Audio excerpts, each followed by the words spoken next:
Hey everybody, welcome to another lesson on Rome. Today we're going to be talking about the Roman Republic. The Republic is basically a state in which the power is held by the people. I remember I told you before the United States is a representative democracy, and that is true. But the best way to classify the United States is as a constitutional federal republic. Constitutional because it is our supreme law. Everything we do is based on the Constitution. Federal because the power is held both with the government and with the federal government and with 50 states, and a republic because the supreme power in the United States rests with the people. The Romans are the first people to have a republic. Let me go ahead and present this. Here we go. The Romans are the very first people to have a republic. And their republic is basically we're going to talk about their government system. They're the first people to have the three branches of power. Like we have in the United States. They also have majority rules with minority rights. We're going to talk about that. Basically, a lot of what we have in the United States is modeled after Rome. So it's really, really important that we understand how their republic worked and how it compares to the United States. So today we are going to be able to identify and describe the major aspects of the Roman Republic. Let me hide that little menu there. Here we go. So how did the Republic start? Well, we ended up on Friday, wherever it was. Last time we talked about the Etruscans, and the Etruscans ruled Rome for more than 100 years. Oops. Well, I do that twice. Anyway, the ruling family their name was the Tarquins. Under them, Rome grew rich and strong, but the Tarquins were not nice people. They were very cruel, and it made most people really unhappy to be underneath them. So in 509 BC, the Romans rebelled, they overthrew the Tarquins, and they set up a republic. And that is the form of government that I just told you. The people have the power. The people show their power like we do in the United States by voting in citizens. And that's what we do. It's basically representative democracy. You vote in citizens, and those people vote on your behalf. It's not a monarchy. The monarchy is very different. Some of us missed that on the test. So a monarchy, again, is a government ruled by one person, a king or a queen. It's basically what England was for not millions. That's wrong. Sorry, hundreds of years before they went to a constitutional monarchy. They still have monarchy in there. They have a king or a queen. Right now there's a queen. When she dies, it'll be a king. But there's one person in charge, but they also have a constitution and a parliament and all of that. So people do have some power there. Okay, the Roman Republic. Rome was still a small city when it became a republic. It was that little orange dot that we colored on a map. It was surrounded by enemies.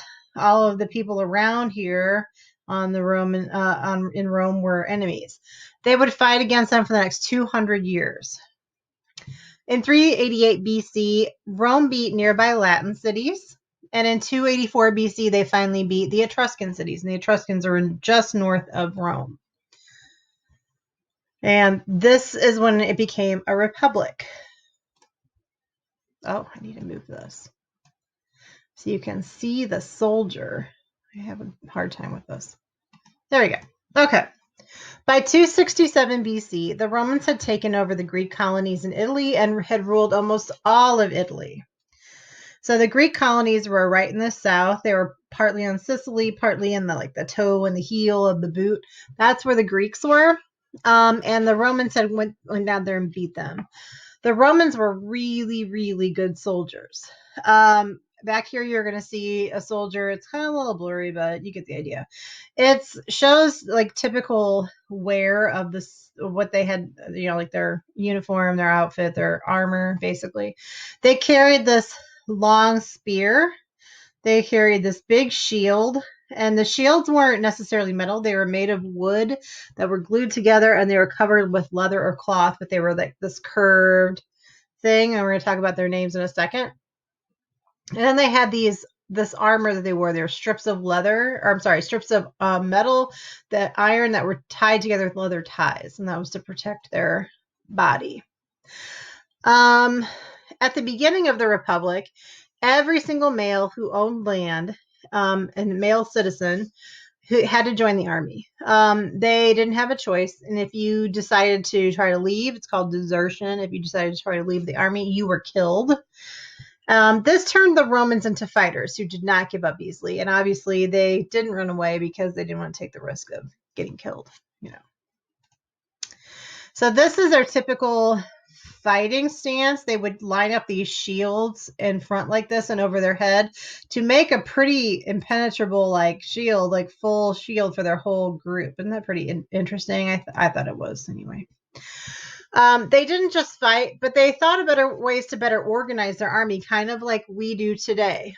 For example, the Romans marched next to each other with their shields together like that to block enemy arrows and spears.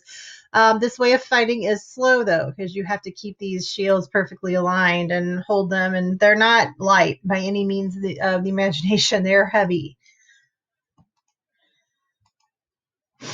Their generals divided their armies into small groups called legions. So think about our army. We have it divided up. It's not like one person's in charge of the whole army. Well, I mean, it is. It's the president.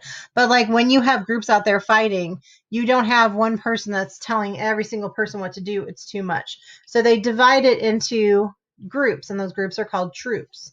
And that troop person, the person is in charge. There's people. I'm not speaking very well today, obviously, but there's people that are in charge of different troops. They grouped their armies into groups called legions. Each legion had about 6,000 men broken into groups of 60, 120 men who could move quickly. The Roman soldiers were called legionaries. So each one of these people here are legionaries. They had a short sword called the gladius, and that long spear you saw in the last picture is called the pilum. They also carry this right here. It's called the standard. That is to help them keep within their units. So if you get separated somehow from your legion, you can look for your standard, and that symbol of your legion will be on there so you can find your group again if you get separated during war.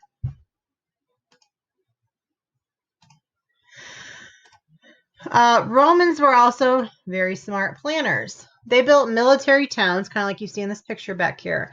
Everywhere they conquered, they built these towns. Then they built roads to these towns so they could get there very fast. And by the way, let me backtrack to this one. Roman roads are one of their legacies. They have roads today that are still built by the Romans. They built roads they're like the first people to build it in a similar way that we do. Our knowledge of roads is kind of started with Rome. But they built in layers, made strong, solid roads that are still around today. But we'll talk more about that when we get to legacy. The Romans started the Roman Confederation, which meant some of the people that Rome had conquered could become full citizens, which if you kind of remember from Greece, not the case in Greece. In Greece, you had to be a natural born person to be a citizen. So like you had to be born in Athens to be a citizen. In Rome, not so much. If you wanted to go through certain things, you could become a citizen in Rome. If you became a citizen in Rome, or if you were born there and you were a citizen, you could vote and participate in government, and you were treated as the same as the citizens by law. So if you were a person that went through whatever you needed to do to become a full citizen, you were treated just as a natural born citizen, which is, again, the United States. We have people here that weren't born here, that weren't natural born citizens, but they have gone through all the requirements to become a citizen. And so they have all the rights and responsibilities as any other citizen who was born here. Let me move my face. Okay, so the Romans made other people allies. So again, just like we do today, if you ever studied World War II, you know very well that there was a group of people that called the Allies the United States was a part of, and they joined forces to help beat the Germans and their allies, which we call the Axis powers. Same thing, it was in Rome.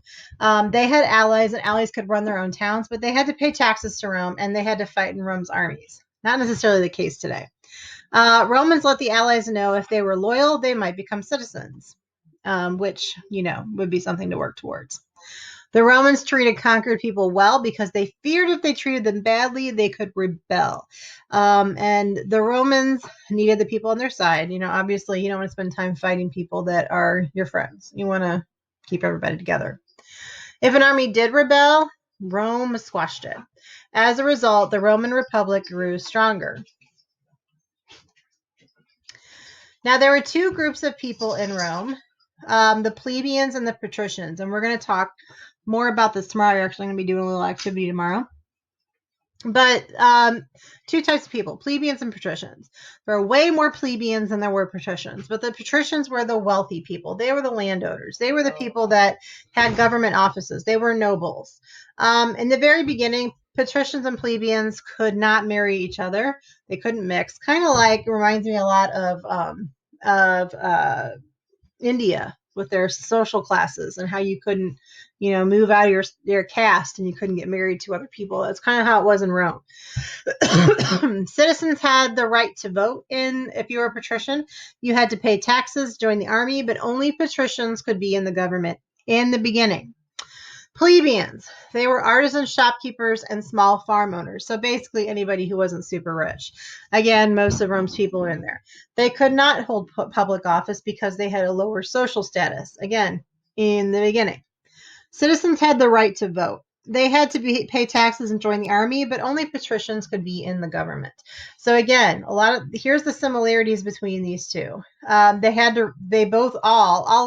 in Rome had the right to vote. That's why it was a republic. They had to pay taxes and join the army, and so did the plebeians. That was pretty much their similarities, and that's where it ended, at least in the beginning. So Rome had what's called a tripartite. Let me see if I can move my face. It's not... Loom. Okay. Rome had a tripartite. It's a government with three parts. We have a tripartite. Our government is three parts. We have the executive branch, we have the legislative branch, and we have the judicial branch. They had people who ran the government, people who made the laws, and people who act as judges, which is a lot like us. If you think about it, the legislative branch makes the laws. The judicial branch acts as judges, and the executive branch kind of runs the government.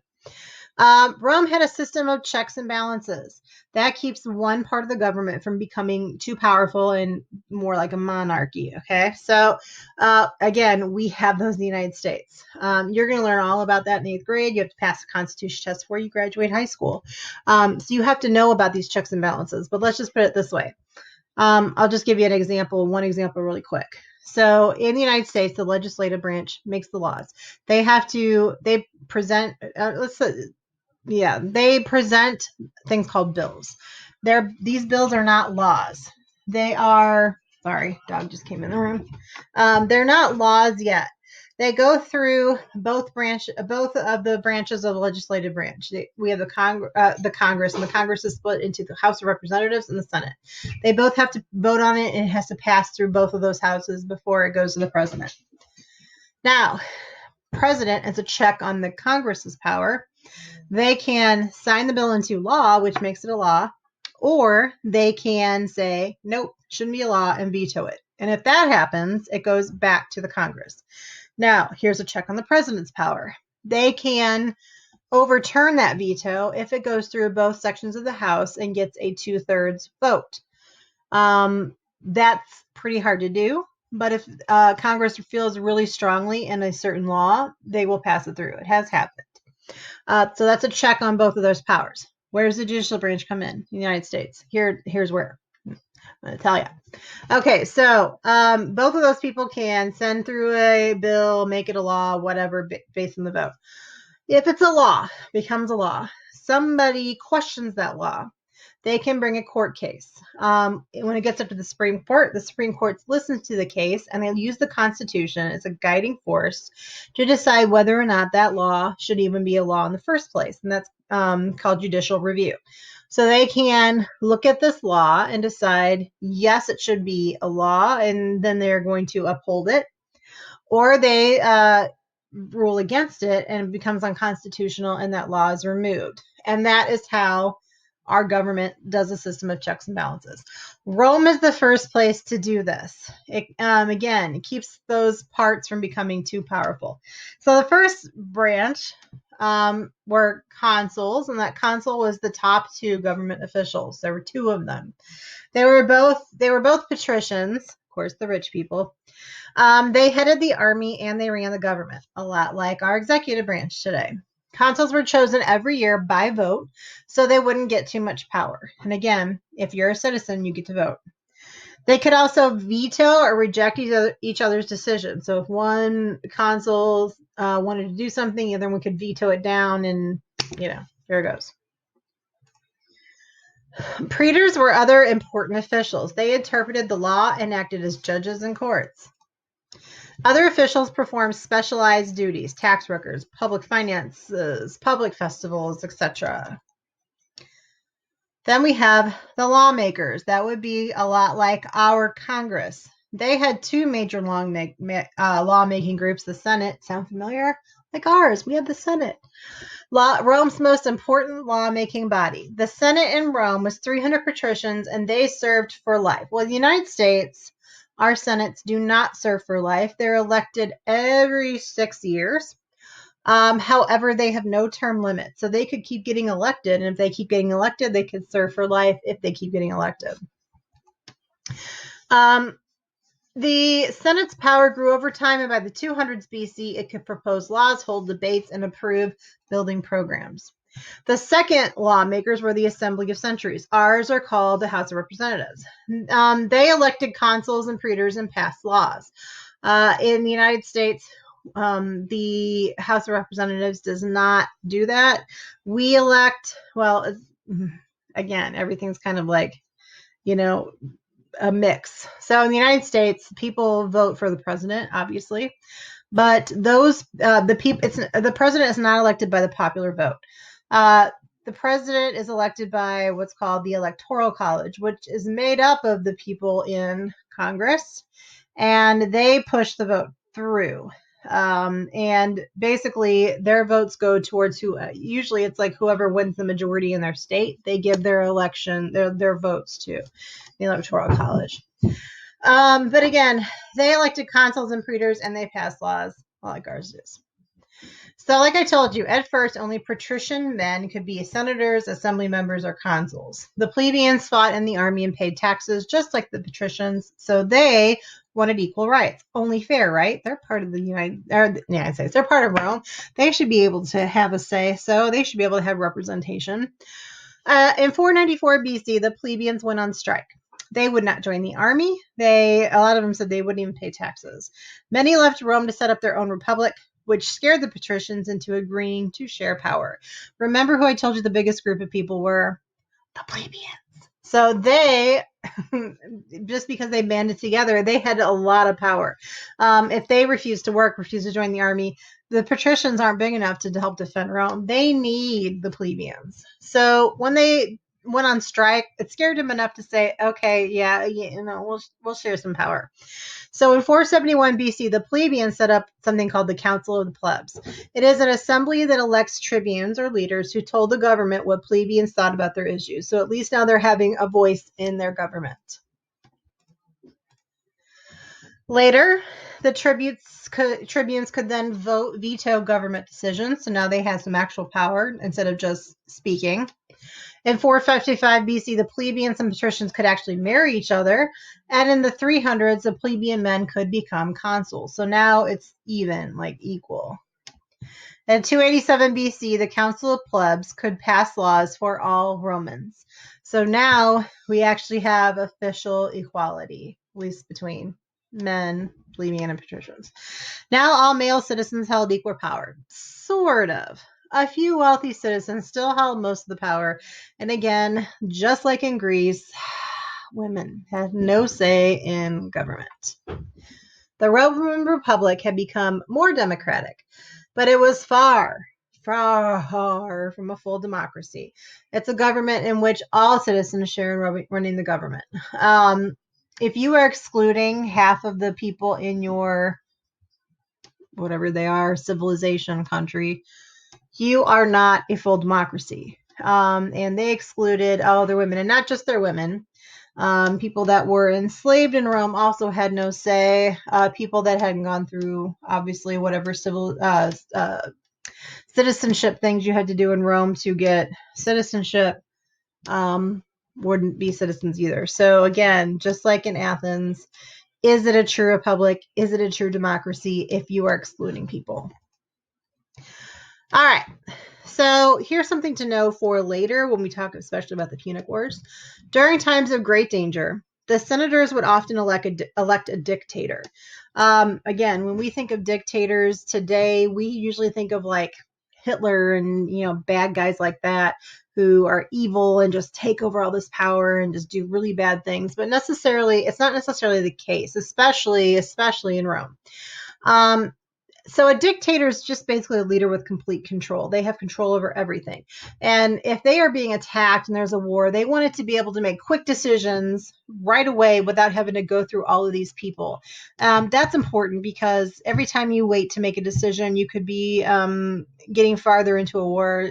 You're risking attack. You're risking your soldiers being killed. So they want to make sure they had a way to quickly make those decisions in times of grave danger. So Roman dictators, this is how they're different now. Hitler would never give up power unless he was forced. But in Roman times, dictators were often, they just gave up their power when they needed to. Like they knew they had to do this job for a set amount of time. When the danger was done, they left. They wanted to keep their government the same as it's always been. So around 460 BC, the Roman army was attacked. They elected this guy named Cincinatus to be a dictator. He gathered an army to help Rome, and he quickly defeated the enemy in about 15 or 16 days, and then he resigned. He was a farmer, and that is him right here. Cincinatus, he's portrayed as a farmer in this picture, and they are coming him to ask him to be dictator for this amount of time. All right. So I've got two videos that I'm going to place on Google Classroom for you to watch. One is just basically going over again the Roman society and their political structure, and one is You Are Welcome, a rap about plebeians and patricians. So have fun. I will see you guys later, and you have a really great day. Make good choices. See you soon. Bye.